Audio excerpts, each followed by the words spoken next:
pendant le jeûne, pendant que je méditais sur ce que je devais vous enseigner, votre papa a déposé dans mon cœur de commencer avec une nouvelle série d'enseignements. C'est pour cela qu'aujourd'hui, nous allons commencer avec la délivrance et les représailles. Nous allons commencer à comprendre le ministère de la délivrance. Et nous allons également comprendre qu'avant de t'engager dans la délivrance, il faut que tu sois capable de gérer les représailles. Parce que si tu prends ce qui appartient à quelqu'un, tu dois être aussi prêt à soutenir les coups de pied de la personne quand la personne va te boxer. Amen.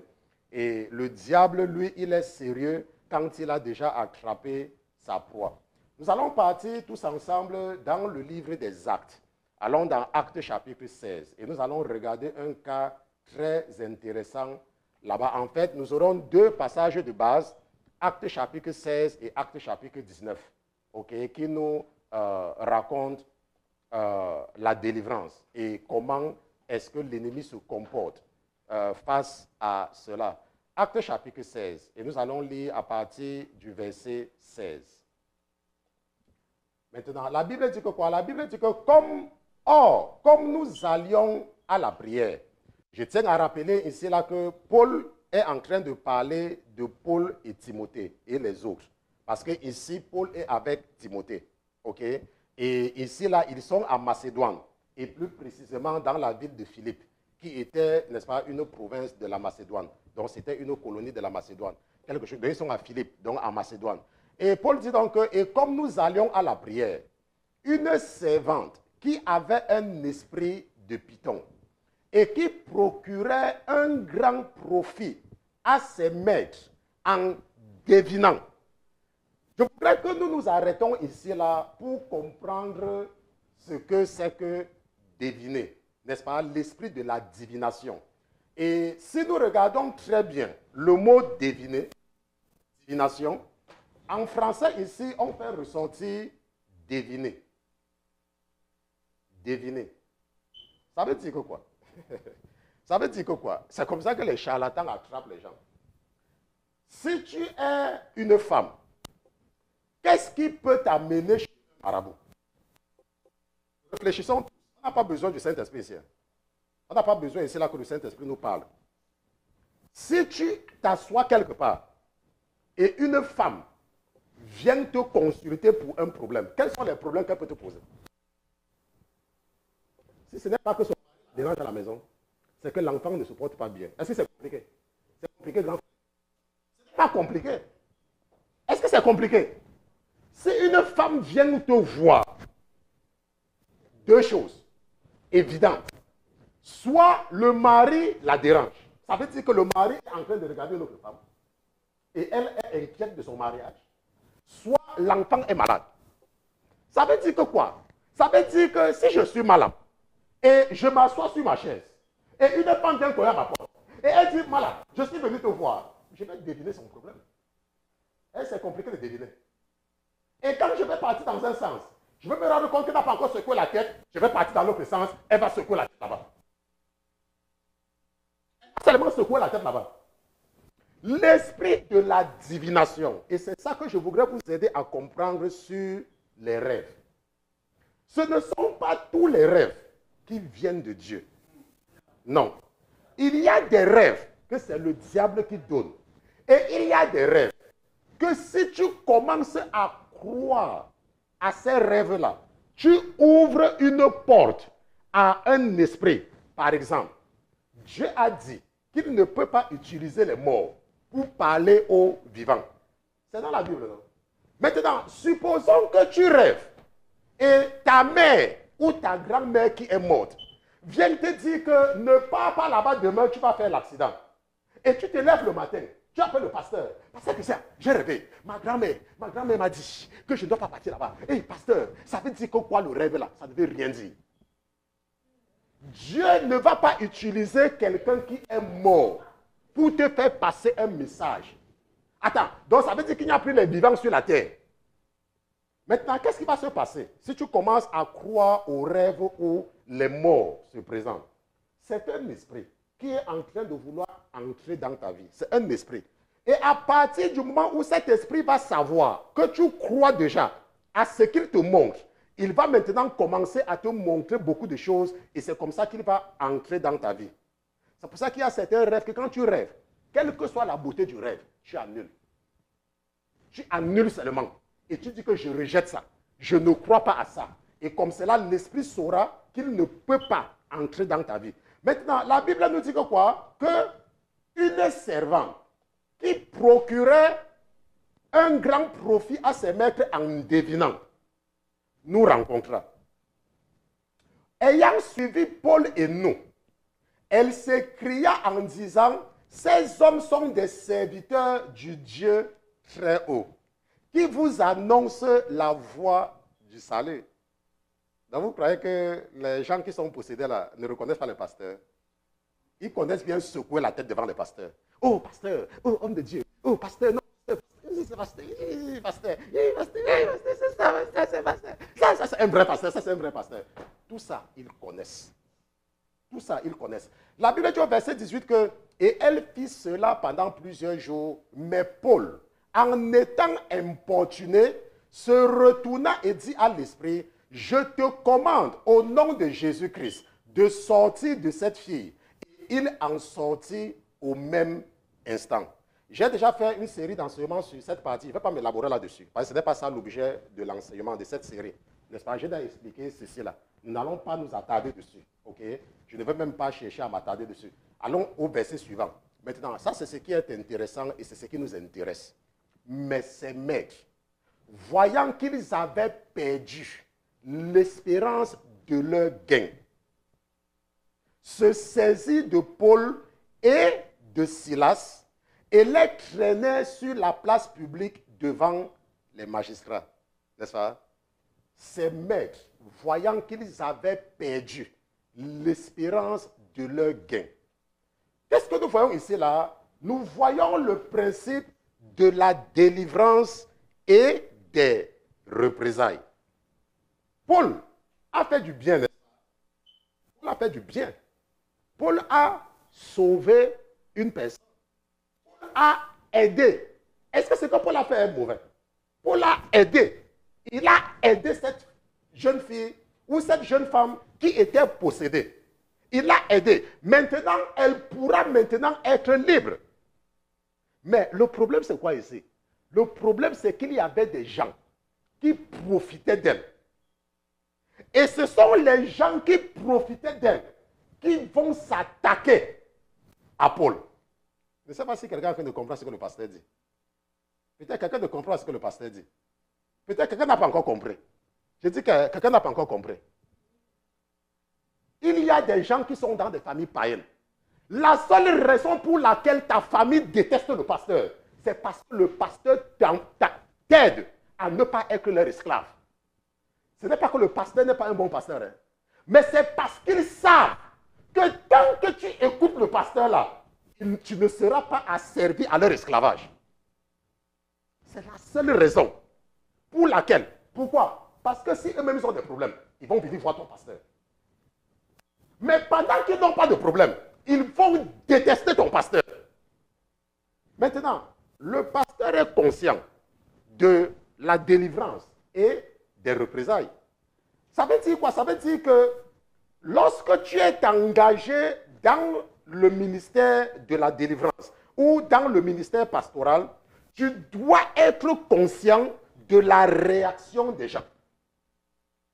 Tu dois seulement être conscient. Maintenant, regardons un peu ce que le verset 20 dit.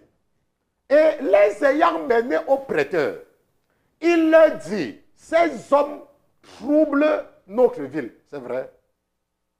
Ils ont délivré une personne. La ville vient chercher quoi dedans? La ville vient chercher quoi? Donc la femme là, celle qui devinait là, celle qui était possédée de l'esprit de Python, c'était la ville. Elle est devenue une ville. C'est ce qu'on appelle les fausses accusations. Mais c'est de bonne guerre. Ça fait partie de ce que l'ennemi va te faire lorsque tu vas arracher une personne de ses mains. L'ennemi va t'accuser. J'écoutais une personne qui était en train d'écouter quelqu'un. Vous savez qu'il y a ce qu'on appelle dans le ministère des pasteurs qui encouragent, n'est-ce pas? En anglais, ceux qui comprennent l'anglais, on les appelle motivational preachers. Et c'est un ministère. Ça veut dire que Dieu les a donné l'esprit d'encourager. Ils ne vont jamais prêcher sur le péché. C'est un appel. Et ils ont reçu cet appel.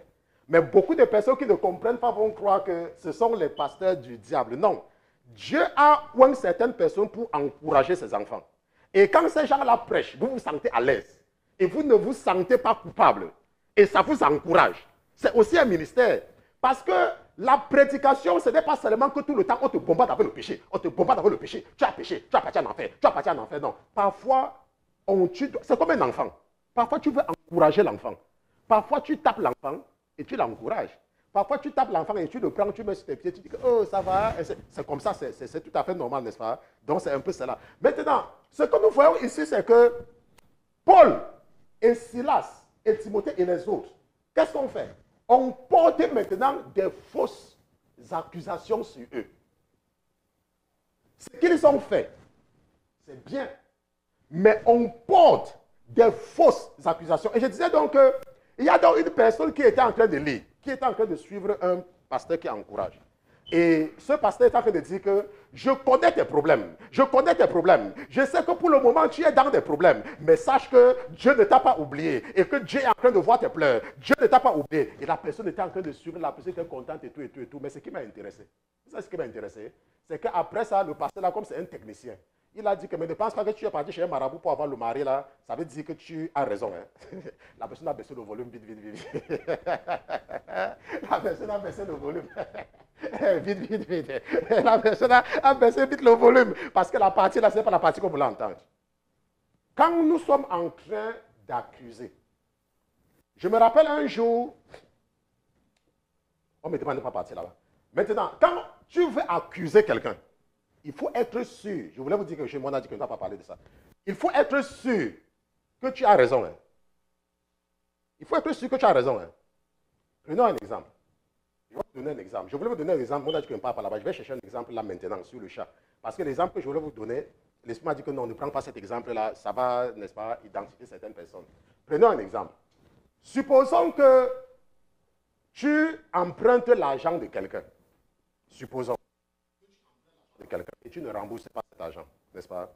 Et avec le temps, tu oublies que tu as emprunté l'argent de la personne. Avec le temps, tu as oublié. Parce que la personne ne te demandait plus. Et toi aussi, tu as négligé, n'est-ce pas? Supposons. Maintenant, supposons que quelqu'un d'autre vient t'emprunter de l'argent et ne te rembourse pas. Et tu pars, tu pries Dieu. Que, oh mon Dieu, il faut que la personne là me rembourse mon argent. N'est-ce pas? Tu fais quoi là? Tu n'es pas en train de perdre ton temps, tu es en train de faire quoi? Tu avais pris l'argent de quelqu'un, toi tu avais remboursé. Et quelqu'un prend ton argent, tu vas te plaindre de la personne à Dieu. Et tu t'attends que Dieu t'exauce. Alors que toi tu avais emprunté pour l'autre et tu n'as pas remboursé. Quand tu veux prier, quand tu as une requête, il faut t'assurer que tu as raison. Hein. Il faut t'assurer. Nous avons écouté le cas de Sarah. Le témoin, c'était Sarah. En Côte d'Ivoire, c'était la jeune Sarah, qui disait que quand elle voulait se marier, elle a rencontré quelqu'un à l'église. Elle a rencontré quelqu'un à l'église et comme elle n'aimait pas la personne. Nous avons suivi son témoignage. Elle dit que la personne n'était même pas attrayante. Mais son cœur a commencé à aimer la personne parce que la personne faisait le travail de Dieu. Vous savez qu'il y a des femmes qui aiment les hommes qui aiment les pasteurs ou les gens qui font le travail de Dieu. Il y a des femmes comme ça. Il y a des hommes aussi qui aiment les femmes qui font le travail de Dieu.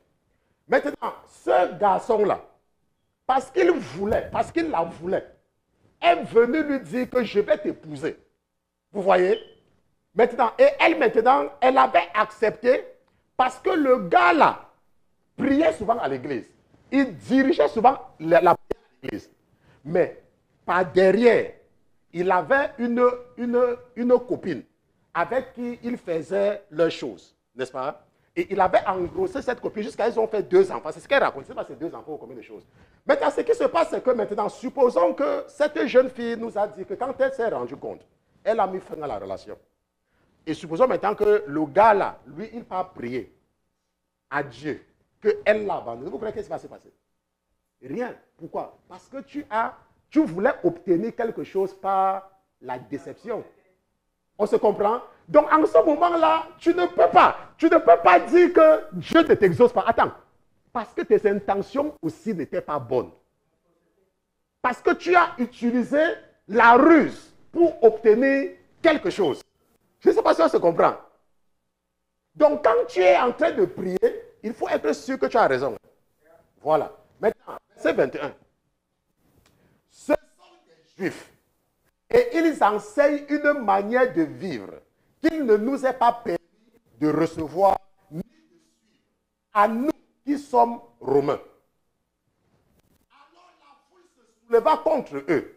Et les prêteurs, ayant fait déchirer leurs vêtements, ordonnèrent qu'ils fussent battus de verge. Et après les avoir infligé plusieurs coups, ils les jetaient en prison et ordonnaient aux geôliers de les garder sûrement. Maintenant, Paul, Silas, Timothée, le groupe, ils sont en train de souffrir, n'est-ce pas? Parce qu'ils ont fait du bien à une personne. Ils ont délivré une jeune femme. Et on est en train de les faire souffrir à cause de cet acte-là. C'est ça qu'on appelle la représailles. Ça veut dire quoi? Ça veut dire que tu aides une personne, tu délivres une personne et l'ennemi s'attaque à toi. On se comprend? C'est ça la représaille. Pour ceux qui ne comprennent pas. C'est pour ça que je suis en train de prendre le temps pour expliquer ce que c'est que la représaille. Maintenant, lorsque Paul faisait ça, est-ce que Paul savait ce qui devait s'en suivre? Paul, lui, il faisait du bien. Lui, il n'avait regardé qu'à l'intérêt de cette jeune femme. Maintenant, cette foule qui est en train de suivre les maîtres de cette femme, est-ce qu'ils connaissent les motivations de ces gens-là? Parce que la Bible dit que alors la foule se souleva contre eux. Maintenant, la foule-ci là, la foule-ci, est-ce que la foule-là sait, connaît les motivations profondes de ces gens-là? Et ils ne connaissent pas. C'est pour ça que la Bible dit quelque part que tu ne t'associeras pas à la multitude pour faire du mal. Tu ne dois pas. Maintenant, quelqu'un va me dire que, mais, pasteur Christian, qu'est-ce que cela veut dire, pasteur? Qu'est-ce que cela veut dire, pasteur? Parfois, on t'envoie quelque chose sur un pasteur. Tu ne connais même pas le pasteur là. Tu ne le connais même pas. Tu ne connais pas où il habite. Tu ne connais pas son ministère. Tu ne connais pas comment Dieu l'a appelé, où il a été appelé, où il n'a pas été appelé. Mais tu vois quelque chose sur lui. Tu regardes, ça te plaît. Quelle est ta prochaine réaction? Tu fais suivre, forward. Tu envoies, WhatsApp fait forward plusieurs personnes. Tu fais tchic, tchic, tchic, tchic. Tu envoies 5 personnes. Tu dis, écoute aussi là. Qu'est-ce que je suis en train de faire? Tu es en train de propager la mauvaise nouvelle. Et tu seras coupable comme la première personne qui a envoyé la première vidéo. Tu seras coupable. Cela s'appelle la culpabilité par association.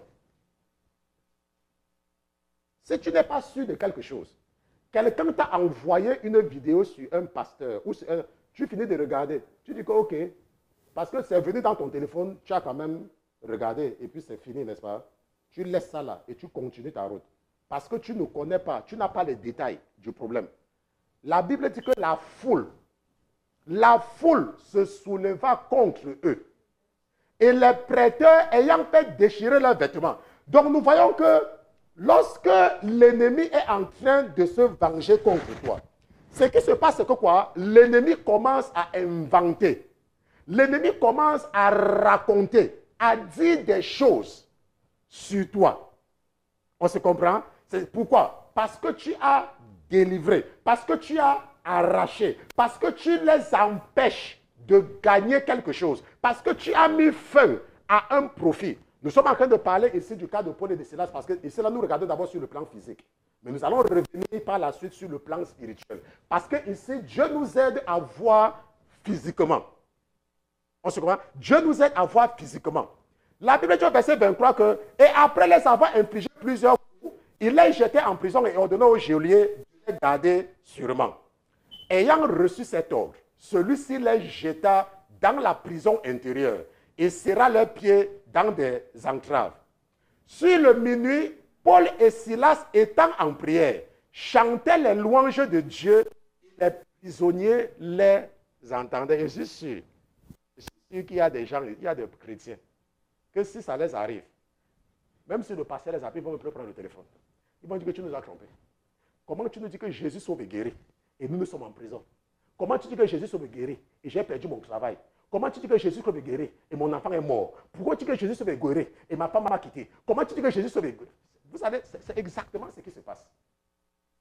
Il y a des gens que s'ils viennent à l'église pendant 1 an, leur problème n'est pas résolu. Ils changent d'église, ils partent dans notre église.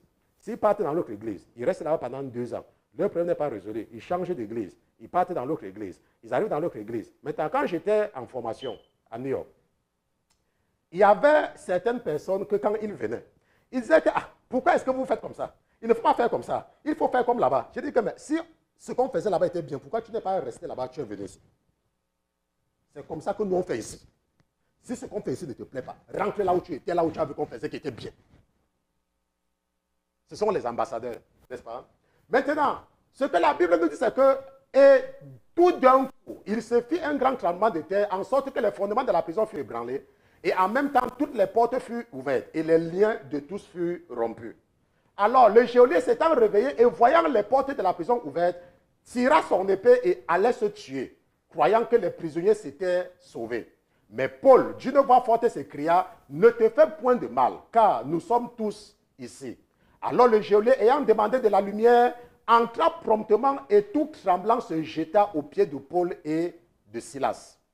Puis, les menant dehors, il leur dit, « Seigneur, que faut-il que je fasse pour être sauvé? » C'est là où je voulais arriver avant de continuer, n'est-ce pas?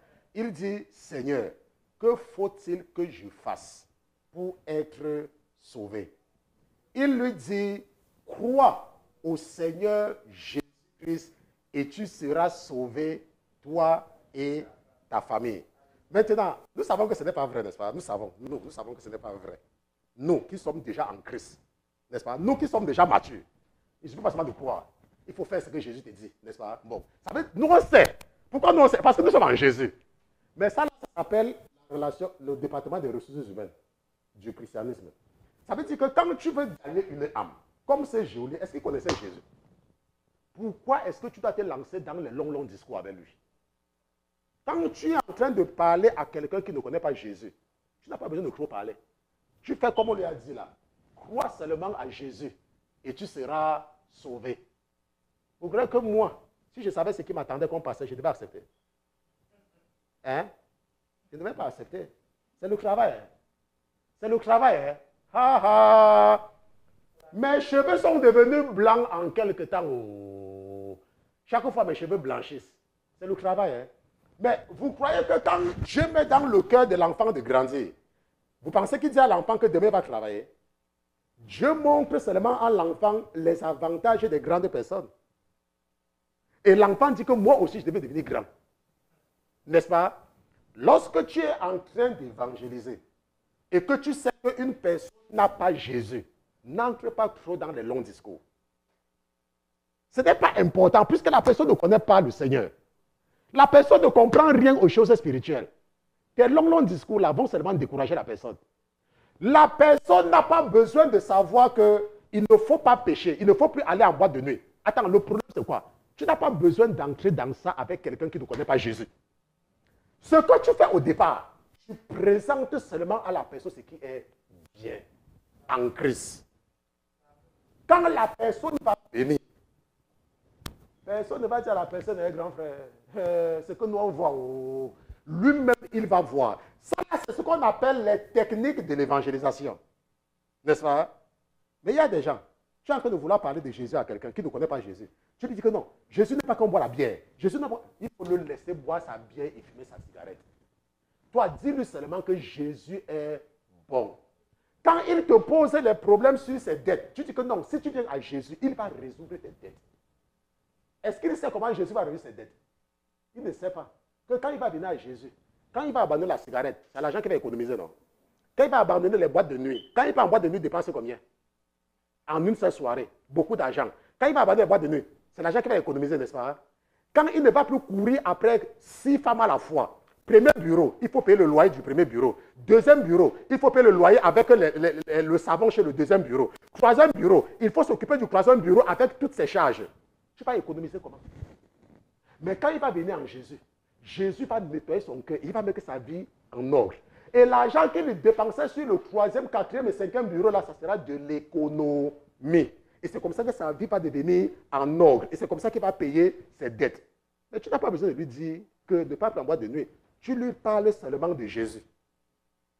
Maintenant, nous allons voir quelques définitions avant de continuer pour situer ce que nous sommes en train de voir. Allons un peu dans les définitions et nous allons voir quelque chose là-bas, définition, pour aider certaines personnes, parce que nous parlons de délivrer et de représailles.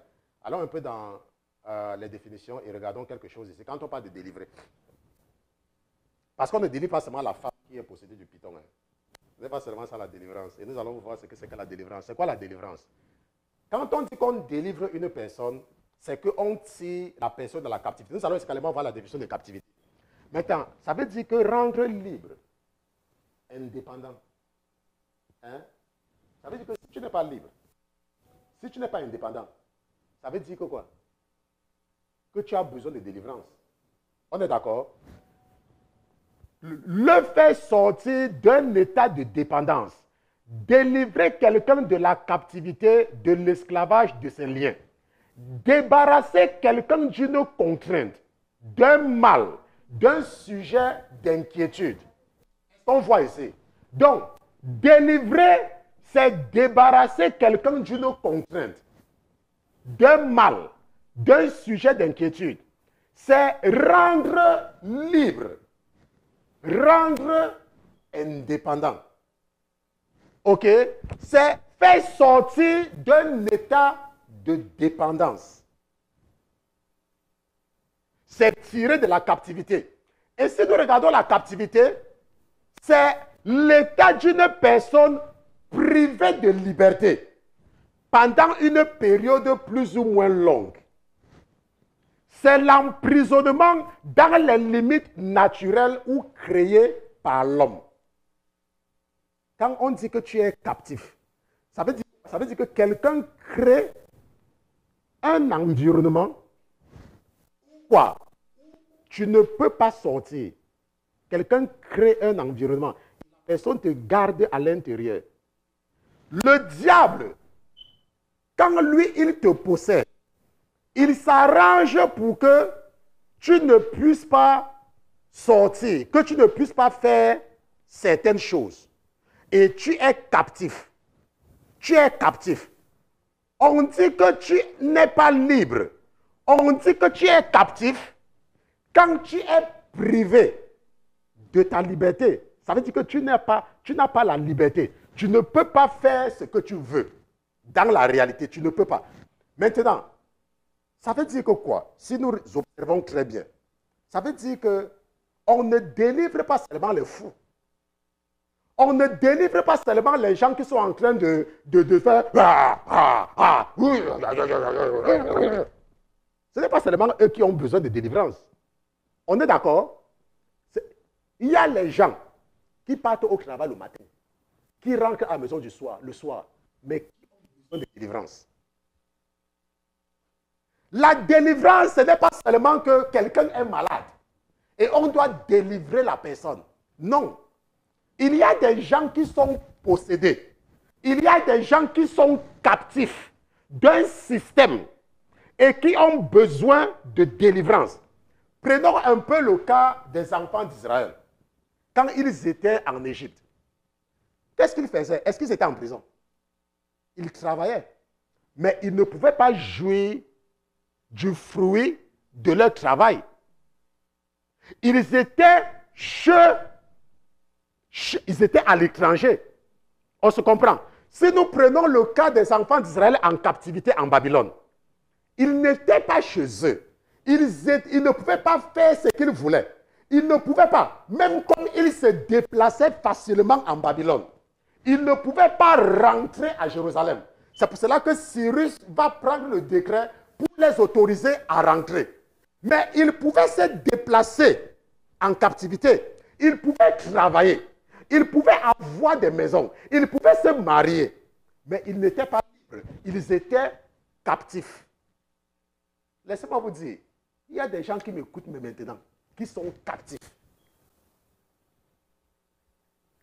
Je vous ai dit que la première fois que j'ai eu 1000 $ dans mon compte, 1000 $, c'était en 2018.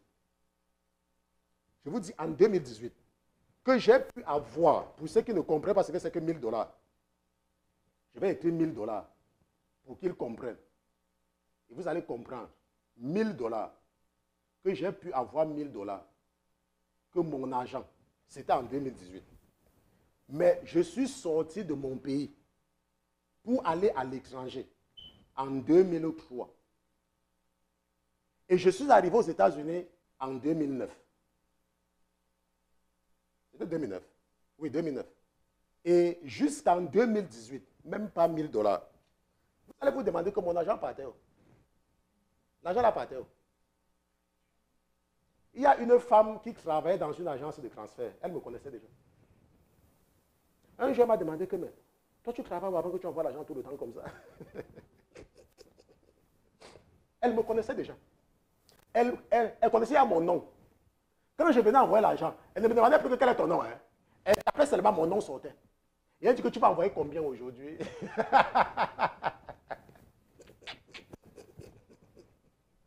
Tu vas envoyer combien aujourd'hui?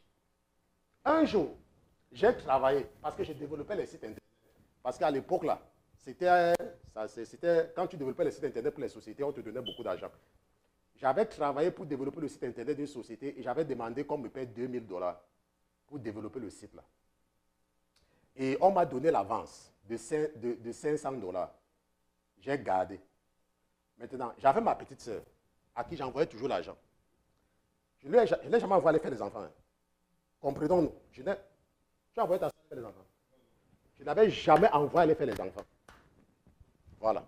Maintenant, elle me dit que, oh grand frère, mes affaires ne marchent pas. Chaque fois, ça ne marche jamais. J'ai besoin d'argent. Et je me suis donc dit que chaque fois j'envoie l'argent, mais ça ne marche pas, il faut que j'envoie beaucoup, cette fois-ci là. Donc comme j'ai eu un contrat de 2000 $, quand on va me payer tout ça, je vais envoyer tout. Comme ça, comme l'argent sera beaucoup, peut-être que ça va faire qu'elle puisse faire quelque chose de beaucoup. J'ai terminé le site là vite. Dès qu'on m'a payé, je voulais envoyer l'argent, mais comme vous savez que vous ne pouvez pas envoyer plus de 1000 $, je ne sais pas pour ceux qui envoient, vous ne pouvez pas envoyer plus de 1000 $. Il fallait que je coupe ça en plusieurs envois pour envoyer. Peut-être maintenant on envoie, mais à l'époque on ne pouvait pas envoyer, n'est-ce pas? Mais voilà, ils vont faire les enquêtes. J'ai donc fait 2 transferts. L'argent est arrivé. L'argent est arrivé. Comme il manquait, si c'est combien de quelque chose pour que ça passe 1 million de francs CFA. Même pas appeler pour dire merci. Même pas merci. C'est petit. Il fallait envoyer plus. Parce qu'il y avait besoin de plus. Je dis, hein? Chaque fois que je vous envoie l'argent, je travaille chaque fois, je pense à vous. Le jour-là, le Seigneur a mis dans mon cœur que je ne veux plus que tu envoies même un seul franc. Même pas un seul franc. Et ce qui s'est passé, c'est que quand j'ai pris cette décision, depuis cette année-là, personne n'est mort. Hein, et les affaires marchent toujours. Hein. Ça veut dire que ce n'était pas comme si on n'avait pas donné. Je peux dire que depuis, je n'ai pas envoyé $1 à la personne. Même pas un seul $.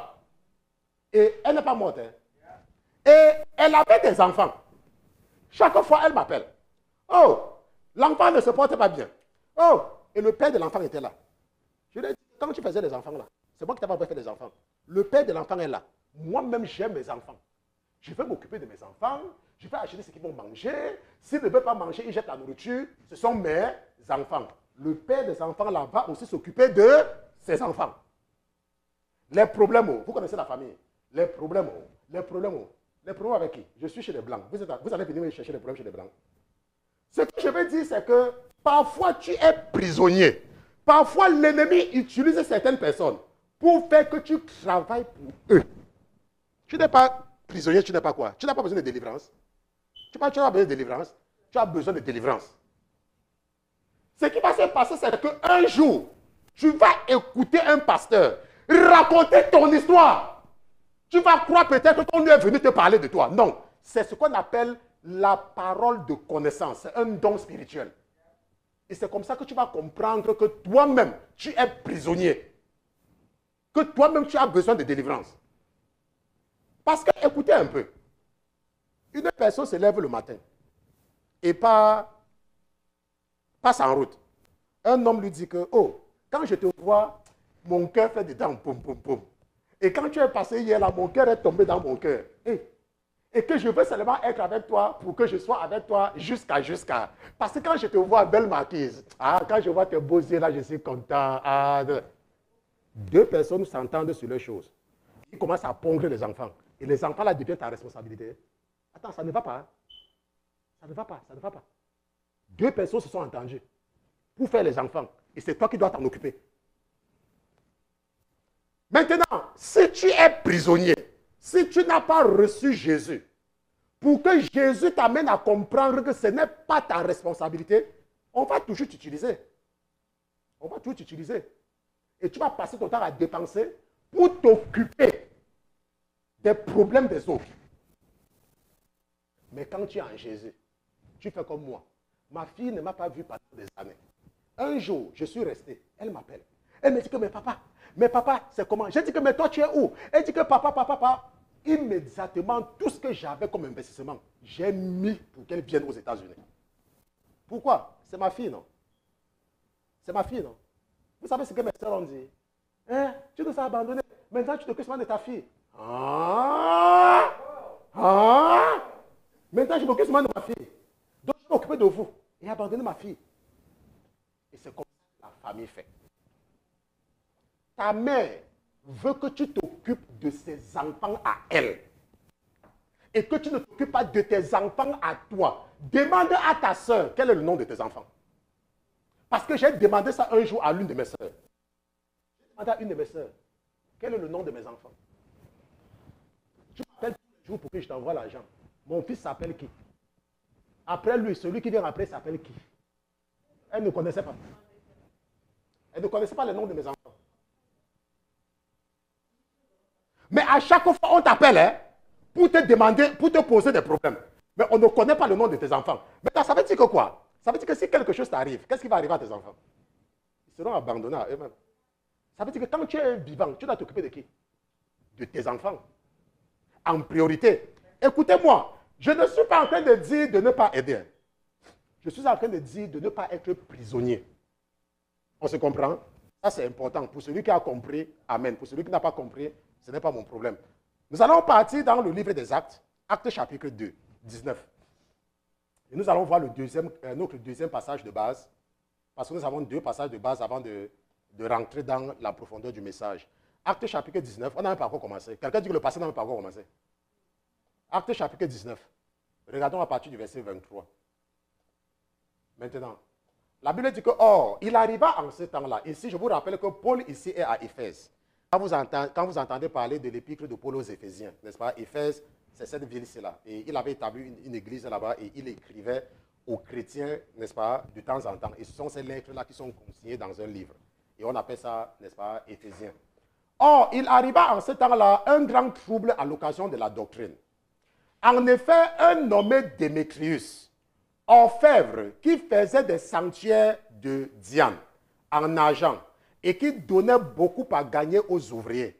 Rappelez-vous ici là que quand on dit qu'il faisait des sanctuaires de Dieu, ça veut dire qu'il fabriquait les idoles en fait. C'est ce que ça veut dire. Il fabriquait les statues. N'est-ce pas? Il fabriquait des statues.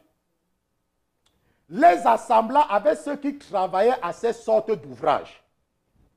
Et leur dit, ô homme, Vous savez que tout notre gain vient de cet ouvrage. N'est-ce pas? Et ça va si quelqu'un comprend ce que ça veut dire. Il y a les anciens mariés là qui n'ont pas encore compris. Il y a encore les mariés même qui m'écoutent même maintenant là. Les mariés qui ont encore les statues chez eux là. Tu prends la statue, tu mets chez toi. Tu dis que c'est Marie. Tu dis que c'est Jésus. Jésus vient chercher quoi dans une statue? Jésus cherche quoi dans la statue? Et aujourd'hui, c'est pour toi. Démétrius avait assemblé ceux qui travaillaient à ces sortes d'ouvrages. Et leur avait dit, oh homme, vous savez que tout notre gain vient de cet ouvrage. Jésus vient chercher. C'est un business des gens. La statue de Marie que tu as là, c'est-à-dire que les gens font ça pour se faire de l'argent. Ça a quoi à voir avec Marie? Ça a quoi à voir avec Jésus? Ça a quoi à voir avec? Et vous voyez et vous entendez dire que non seulement à Éphèse, mais presque partout, par toute l'Asie, ce Paul a persuadé et perverti un grand nombre de personnes en disant qu'ils ne sont pas des dieux, ceux qui sont faits de mains d'hommes. Démétrius. Et il y a beaucoup encore qui sont encore victimes de Démétrius, même aujourd'hui. Démétrius est en train de défendre son gain. Il y a une personne avec qui nous avons blagué tout le temps concernant les gens qui fabriquent les cercueils. Donc chaque fois, ou alors les gens qui fabriquent les pierres tombales. Donc c'est une jeune fille. Son père rentre à la maison. Il dit, papa, tu ne m'as pas gardé aujourd'hui. Il dit, ah, ma fille, je n'ai pas vendu.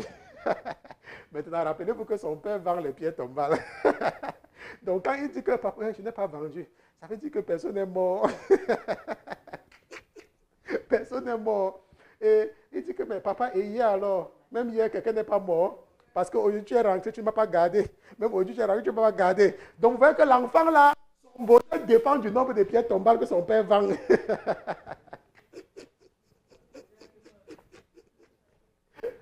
Donc, ou alors, peut-être c'est le père qui fabriquait les cercueils. Et que c'est le jour de la rentrée. Quand la rentrée arrive, il dit que papa, je n'ai pas les cahiers. Le père dit que, ah, je n'ai pas vendu. Tu n'as pas vendu quoi? Je n'ai pas vendu les cercueils. Donc vous voyez que lui, sa vie est fonction du nombre de personnes qui meurent. Ça veut dire qu'il faut que toi tu pleures pour qu'une personne parte à l'école. Hein? Il faut que toi tu pleures pour qu'une personne parte à l'école. Il faut qu'on mette quelqu'un dans un cercueil pour qu'une femme ait la ration. Démétrius dit que leur gain, ce qu'ils ont besoin pour manger, dépend des statuts. Ça veut dire quoi? Ça veut dire qu'il y a des gens qui vont toujours acheter des statuts. Parce qu'il y a des gens qui vont faire la publicité et qui vont tout faire pour faire valoir les statuts. Parce que c'est leur marché. Et ils vont tout faire pour convaincre que les statues là, quand tu peux prier, il y avait une jeune fille parmi nous. Elle n'est plus avec nous. Et quand je parlais tout le temps des statues, ça l'énervait. Mais vous savez, parfois quand le pasteur parle, même quand c'est énervé, c'était marien, il ne peut pas parler. Ou alors les gens qui sont possédés. Parce qu'il y a des gens parmi nous qui sont seulement là comme des agents. Et le moment vient, allez, on les fait partir. Et un jour, donc, elle dit, ah, moi, je ne suis pas d'accord avec cette histoire des statues. Hein. Parce que moi, quand j'utilise la statue, ce n'est pas que je prie la statue. C'est que je veux seulement quelque chose pour m'aider à me concentrer sur Dieu. N'importe quoi. On continue. Verset 27. Et il n'y a pas seulement à craindre pour nous que notre métier ne soit décrié, mais même que le temple de la grande Diane ne tombe dans le mépris. Et que sa majesté, que toute l'Asie et que le monde entier révère, ne s'anéantissent aussi. Ça, c'était au temps de Paul. Hein? La grande Babylone. Là où on entre, on voit seulement les statues. C'est ici. Même la persécution de Paul, c'est là que le monde entier vénère, le monde entier révère. Nous connaissons tous ce que ça veut dire. Ayant entendu cela, il fut transporté de colère. Et il s'écriait, grande est la Diane des Éphésiens. C'est ça que beaucoup ont transformé de nos jours, n'est-ce pas, en la statue de Marie, pour donner à cela un autre nom. Okay? Ils ont transformé seulement. Et toute la ville fut remplie de confusion. Et ils coururent tous ensemble au théâtre, entraînant avec eux Gaius et Aristarque, macédoniens, compagnons de voyage de Paul. Or, Paul voulait se présenter devant le peuple, mais les disciples ne le lui permirent pas. Nous partons jusqu'au verset 32. Et même quelques-uns des Asiarques, qui étaient ses amis, l'envoyaient prier de ne point se rendre dans le théâtre. Et le dernier verset dit que cependant, les uns criaient d'une manière et les autres d'une autre, car l'assemblée était tumultueuse et la plupart ne savaient pas pourquoi ils étaient assemblés. La plupart ne savaient même pas de quoi il s'agit. Ils s'étaient seulement mêlés aussi à la foule. Et c'est ce qui se passe de nos jours. De nos jours, il y a des gens qui prennent des positions sans même comprendre ce que c'est. Il y a des gens parfois qui entendent qu'il y a un problème. Ils ne connaissent même pas la base du problème. Ils mettent leur bouche dedans. De nos jours, il y a des gens comme ça. Tu ne connais même pas quelle est la queue du problème. Vous savez que mon papa était un colon. Je vous ai toujours parlé de mon papa. Mon papa avait plusieurs femmes. Il avait 3 femmes. Et c'était le genre d'homme qui connaît seulement faire les enfants. C'est ça, c'est faire les enfants. Et chaque femme s'occupait de ses enfants. Chaque femme s'occupait de ses enfants. Et mon papa, vous savez que quand vous avez beaucoup d'enfants, ce sont les charges, n'est-ce pas? Donc quand une femme part en mariage, qu'est-ce que vous faites? D'abord, même quand elle part en mariage, on vient d'abord faire la fête, on lui donne la dot. Ce sont les papas que quand ils donnent la dot là, c'est qu'il est en train de calculer la dot là va lui permettre de commencer un petit business quelque part. Et quand tu pars comme ça, c'est un plan qui a diminué sur sa charge. Ça veut dire quoi? Ça veut dire que les jeunes filles, à une certaine époque, et je sais que certaines mamans vont vous comprendre, quand elles partaient en mariage, c'était un soulagement pour la famille. Je ne sais pas si quelqu'un comprend ce que je dis. C'était un soulagement, n'est-ce pas? Maintenant, imaginez maintenant que ce soulagement-là ait des problèmes et veut revenir à la maison. Qu'est-ce qui va se passer? On va tout faire pour que tu ne viennes pas nous embêter. On va tout faire. Maman, elle dit, on va faire quoi? On va tout faire. Maintenant, imagine maintenant, et c'est ce qui se passe en Afrique. Imagine maintenant que quand tu pars en mariage, là, tu as des enfants, et ton mari te fait quelque chose, tu peux rentrer chez ton père. Tu penses qu'est-ce qui va se passer? On va tout faire. Qui veut les charges? Hein? Attends, tu vas encore venir. Attends, tu peux venir nous donner ça. Ce qui fait donc que quand une de mes soeurs avait des problèmes avec son mari, quand elle arrivait avec sa valise, si elle entre dans la maison avec sa valise, c'est que papa n'est pas là. Hein. Parce que dès qu'il va rentrer, il n'a même pas besoin de savoir ce qui s'est passé. Hein. Il va seulement porter ta valise avec tes mains. Il va seulement te tirer pour aller te déposer. Attends, tu vas rester là-bas. Tu vas seulement rester là-bas. Maintenant, réfléchissons maintenant bien. N'est-ce pas? Réfléchissons maintenant bien. Pourquoi est-ce qu'il se comporte comme ça? Il se comporte comme ça parce qu'il ne veut pas de charge, n'est-ce pas? Ce n'est pas qu'il cherche à comprendre les problèmes de sa fille. Ce n'est pas qu'il cherche à comprendre. Pour lui, il regarde seulement ses intérêts. C'est pour cela qu'il ne veut pas comprendre. Et je vous ai dit, et je vous ai expliqué très bien, et vous observez ça très bien. C'est pour cela que vous allez voir que beaucoup de ces femmes qui ont eu la grâce d'avoir les enfants à l'étranger, quand l'enfant ou la femme de leur fils est enceinte, elle dit à l'autre là que je vais aller voir l'enfant. Je vais aller assister une autre fille. C'est le prétexte qu'on dit, je vais aller assister une autre fille. Dès qu'elle prend l'avion là, tu vas encore voir ses pieds en Afrique. Elle va rester ici là. Elle va plus jamais un kick. Parce que c'est la délivrance. On ne parle pas de délivrance seulement pour ceux qui sont en train de faire comme ça. Ou bien malades. Il y a des gens qui sont en prison. La prison de la société. Ça veut dire que la société t'a imposé des limites. que tu ne peux pas franchir. Tu es seulement prisonnier du système. Je ne sais pas si on se comprend. Et beaucoup de femmes, je sais que les femmes africaines vont comprendre. Les mamans surtout vont comprendre. Il y a des mamans, le mari est toujours en Afrique et l'enfant est en Europe. Dès que son fils accouche, ou dès que la femme de son fils accouche, elle quitte l'Afrique. Elle dit que non, je vais assister. Dès qu'elle vient, elle ne rentre plus. Vous croyez qu'elle ne rentre pas pourquoi? Vous croyez qu'elle était à l'aise là, qu'elle ne rentre plus? Non, c'est une délivrance pour elle. Ouf, je suis sorti. Et maintenant, pourquoi est-ce qu'elle aura ce courage? Parce que maintenant, la société ne va plus lui imposer que les enfants sont petits. Elle va dire que mes enfants sont déjà grands. Vous voyez un peu? Donc, cette prison de la société est tombée. Mais elle restait en prison pendant des années parce que la société lui disait les enfants, les enfants, les enfants, les enfants, les enfants. Est-ce que vous comprenez? Ça veut dire que tu restais en prison. La société t'emprisonnait. Maintenant, quand nous venons dans le système des Blancs, comment est-ce que Dieu a délivré les femmes chez les Blancs? Dieu a mis dans le cœur du système des Blancs de s'occuper des femmes qui sont avec les enfants. Gratuitement. Il y a les femmes qui ont les enfants. La maison où elles habitent, toi qui travailles, tu n'as pas la maison là. L'argent qu'on les donne par semaine là, oublie seulement que toi tu peux avoir l'argent là par semaine. Surtout pour ceux qui sont dans les systèmes socialistes, alors c'est grave. Parce que ici aux États-Unis, comme nous sommes des capitalistes, on donne même encore un peu seulement. Mais en Europe là-bas, en France, en Angleterre, quand j'étais là-bas, il y avait les femmes qui payaient seulement les enfants pour avoir les grandes maisons.